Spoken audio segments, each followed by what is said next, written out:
بسم اللہ الرحمن الرحیم۔ ایک مرتبہ کی بات ہے، ہندوستان کا بڑا طبیب خلیفہ منصور کے پاس آیا اور اپنا علم، فہم، حکمت بیان کرنے لگا اور علم طب کے بارے میں پورے دربار کو باتیں بتانے لگا اور یہ کہتا رہا کہ کیا تم مسلمانوں میں مجھ سے بڑا کوئی عالم ہے؟ منصور نے سوچا کہ اس طبیب کو کیسے چپ کرایا جائے۔ بالآخر منصور کے تمام وزیروں نے یہ مشورہ کیا کہ اس کو ایک ہی امام چپ کرا سکتے ہیں، وہ ہے نواسہ رسول، امام وقت، امام جعفر صادق علیہ السلام۔ بس منصور نے امام کی خدمت میں پیغام بھجوایا کہ آپ آ کر اس مشرک کی تکبر کا جواب دیں۔ تو امام جعفر صادق علیہ السلام دربار میں تشریف لائے تو سب امام کے احترام میں اٹھ کھڑے ہوئے۔ طبیب نے جیسے ہی دیکھا کہ سب لوگ امام کی تعظیم میں اٹھ کھڑے ہوئے تو وہ امام جعفر صادق علیہ السلام کو دیکھ کے کہنے لگا کہ اگر آپ مجھ سے کوئی سوال پوچھنا چاہتے ہیں تو بلا شبہ پوچھ سکتے ہیں۔ امام جعفر صادق علیہ السلام مسکرا کر فرمانے لگے کہ اے طبیب، میں تم سے کیا پوچھوں، کیونکہ میں تو تم سے زیادہ علم رکھتا ہوں۔ تو طبیب کہنے لگا کہ جتنی کتابیں میں نے طب کی پڑھی اور لکھی ہیں تو شاید کسی نے پڑھی یا لکھی ہوں، اور آپ کہہ رہے ہیں کہ آپ مجھ سے زیادہ علم رکھتے ہیں۔ اچھا تو بتائیں طب کیا ہے، کسی انسان کا علاج کیسے کیا جائے؟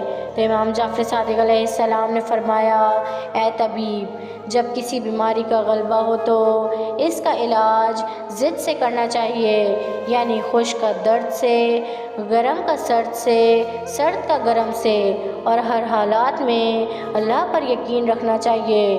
یاد رکھو، معدہ تمام امراض کا گھر ہے، پرہیز تمام دوائیوں کی دوا۔ انسان جس چیز کی عادت اختیار کر لیتا ہے تو اس کے مزاج کے مواقف اس کی صحت کا باعث بن جاتی ہے۔ تو وہ طبیب بولنے لگا کہ بلا شبہ یہ سچ ہے، یہ باتیں آپ نے کہاں سے سیکھیں؟ تو امام جعفر صادق علیہ السلام نے عرض کیا کہ میں نے اپنے بابا سے، انہوں نے اپنے بابا سے، اور انہوں نے اللہ کے رسول سے، اور انہوں نے اللہ سے سیکھی ہیں۔ وہ طبیب بولنے لگا کہ بلا شبہ یہ سچ ہے۔ جب امام جعفر صادق علیہ السلام نے اس کا تکبر دیکھا تو امام جعفر صادق علیہ السلام فرمانے لگے کہ اے طبیب، کیا میں تم سے سوال کروں؟ تو طبیب کہنے لگا کہ ہاں ہاں کیوں نہیں۔ تو امام جعفر صادق علیہ السلام نے فرمایا کہ اے طبیب، انسان کے سر پہ بال کیوں ہوتے ہیں، پیشانی پہ کیوں نہیں؟ اور انسان کی ناک دونوں آنکھوں کے درمیان کیوں ہوتی ہے؟ اور ناک کے سراغ نیچے کی طرف کیوں ہوتے ہیں؟ ناک کے اندر بال کیوں ہوتے ہیں؟ اور منہ پہ دو ہونٹ کس لیے بنائے گئے ہیں؟ مردوں کی داڑھی کیوں ہوتی ہے اور عورتوں کی داڑھی کیوں نہیں ہوتی؟ اے طبیب بتا، پیشانی پہ بل کیوں پڑتے ہیں اور آنکھوں کے اوپر بھویں کیوں ہوتی ہیں اور پلکیں آنکھوں پر کیوں ہوتی ہیں؟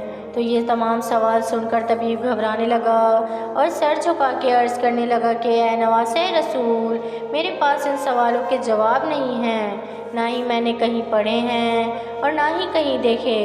امام جعفر صادق علیہ السلام فرمانے لگے کہ اے طبیب سن، اگر اللہ آنسو اور عدوت کا مقام سر میں نہ رکھتا تو انسان کا دماغ خوشی کی وجہ سے ٹکڑے ٹکڑے ہو جاتا، اور اللہ نے سر میں بال اس لیے رکھے ہیں تاکہ تیل انسان کے دماغ تک پہنچتا رہے اور بہت سے فاضل مادے اس کے دماغ سے باہر نکلتے رہیں، اور پیشانی پر بال اس لیے نہیں ہیں کیونکہ اس جگہ سے آنکھوں تک نور پہنچتا ہے، اور اللہ نے اس جگہ کو سجدے کے لیے منتخب کیا ہے، اور پیشانی پر بل اس لیے آتے ہیں تاکہ پیشانی کا پسینہ انسان کی آنکھوں تک نہ پہنچے اور پسینہ شکنوں میں ٹھہر جائے اور انسان اس کو آسانی سے پوچھ لے، اور آنکھوں پر بھویں اس لیے ہیں تاکہ تیز روشنی آنکھوں کو تکلیف نہ دے سکے، اور آنکھوں پر پلکیں اس لیے ہیں تاکہ آسانی سے تیز دھول مٹی سے انسان اپنی آنکھوں کو محفوظ رکھ سکے،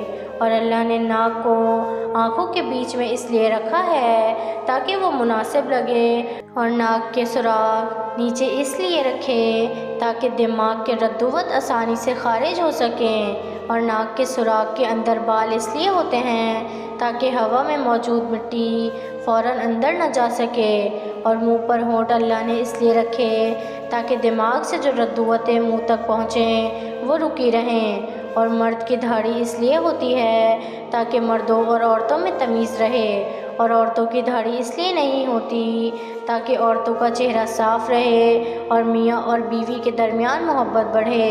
اے شخص، اگر عورتوں کی داڑھی ہوتی تو مردوں اور عورتوں میں تمیز کرنا مشکل ہو جاتا۔ بس جیسے جیسے امام سوالوں کے جواب دیتے گئے تو اس کا تکبر ختم ہوتا گیا۔